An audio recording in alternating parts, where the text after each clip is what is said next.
Hi everyone, I welcome you all to toppers club. तो आज हम इस सेशन में इनइक्वालिटी या फिर असमानता का जिस्ट या फिर बोल लीजिए कि आपकी एग्जाम अप्रोच कितनी रहनी चाहिए, उसे फटाफट से डिस्कस करेंगे। देखो, पहली चीज हमने क्या सीखी थी कि आपको एक फैमिली के बारे में बहुत अच्छे से पता होना चाहिए, चाहे वो ग्रेटर देन फैमिली हो या फिर लेस देन फैमिली हो। ग्रेटर देन फैमिली क्या होती है? ग्रेटर या फिर ग्रेटर देन इक्वल टू का जिसमें सिंबल आता है बड़ा या फिर बड़ा या बराबर। ग्रेटर देन इक्वल टू क्या होता है? या तो कोई चीज बड़ी है या फिर बराबर। या फिर आपको क्या कौन से सिंबल पता होने चाहिए? लेस देन या फिर लेस देन इक्वल टू। ये होती है हमारी लेस देन फैमिली। अब क्या होता है, जनरली स्टूडेंट्स को लेस देन वाले सिंबल में थोड़ी सी दिक्कत आती है, तो कोई डरने की बात नहीं है। ग्रेटर देन सिंबल अगर आपको अच्छे से पता है तो आपको जरूरत नहीं है लेस देन वाली फैमिली को भी बहुत अच्छे से समझने की। क्यों जरूरत नहीं है? अब देखो, अगर उसने हमें बोला कि बताओ क्या g is less than equal to h, क्या g छोटा या फिर बराबर है h के, तो आप उसे कहाँ से पढ़ोगे? आप उसे पढ़ोगे h की तरफ से। तो वो क्या हो जाएगा? h is greater than equal to g। तो क्या चेक करोगे आप? क्या h ग्रेटर या फिर बराबर है g के। ये बात हो गई हमारी कि आपको एक फैमिली क्यों बहुत अच्छे से पता होनी चाहिए। अब आएंगे हम फटाफट कि क्या चेक करते हैं हम एग्जाम में। सिर्फ हमें क्या चीजें चेक करनी होती है? जब भी हमें वो बोलता है कि बताओ क्या कोई चीज बड़ी है दूसरी चीज से, क्या a बड़ा है b से, तो सिर्फ क्या देखोगे?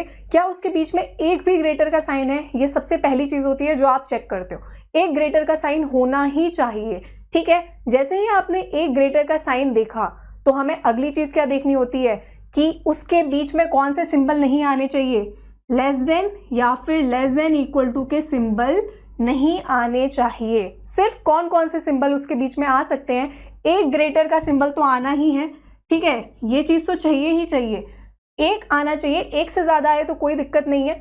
और कौन से सिंबल आ सकते हैं? ग्रेटर देन इक्वल टू का सिंबल आ सकता है और इक्वल टू का सिंबल आ सकता है। बस इतना ही हमें चेक करना होता है जब हम ग्रेटर की बात करते हैं, ठीक है। अगली चीज होती है ग्रेटर देन इक्वल टू। जब वो पूछता है क्या एक चीज दूसरी चीज के बड़ी या फिर बराबर है, ग्रेटर देन इक्वल टू का जब साइन आता है तो आपको सिर्फ क्या देखना होता है कि उसके बीच में कौन कौन से सिंबल नहीं आ सकते? एक भी ग्रेटर का सिंबल नहीं आ सकता। क्यों नहीं आ सकता? क्योंकि जैसे ही ग्रेटर आया तो क्या होगा? तब वो चीज बड़ी हो जाएगी, ठीक है। एक भी ग्रेटर का सिंबल नहीं आ सकता, लेस का सिंबल नहीं आएगा, लेस देन इक्वल टू का सिंबल नहीं आएगा। कौन कौन से सिंबल आ सकते हैं? उसके बीच में सिर्फ ग्रेटर देन इक्वल टू या फिर इक्वल टू के कितने भी सिंबल आ सकते हैं, ठीक है। लास्ट चीज, जब हम बात करते हैं इक्वल टू की, तो इक्वल टू में हमेशा अगर वो बोलता है क्या a is equal to b, तो हमेशा क्या होना चाहिए? उसके बीच में सिर्फ और सिर्फ इक्वल टू के ही सिंबल आ सकते हैं। इसके अलावा और कोई भी अगर सिंबल आएगा तो वो कंडीशन गलत हो जाएगी, ठीक है। फटाफट से एक बार इसे यहाँ से देख लेंगे। अगर उसने बोला कि बताओ क्या a बड़ा है f से, अगर उसने a और f की बात की और बोला कि बताओ क्या a बड़ा है f से, is a greater than f, तो हमें क्या देखा? क्या इसके बीच में एक भी ग्रेटर का साइन है? बिल्कुल है। अगली चीज हम क्या देखेंगे कि क्या बीच में एक भी लेस देन या लेस देन इक्वल टू का साइन है? बिल्कुल नहीं है। बाकी साइन क्या है? Equal to greater than equal to. हो गई ये बात सही, a is greater than f।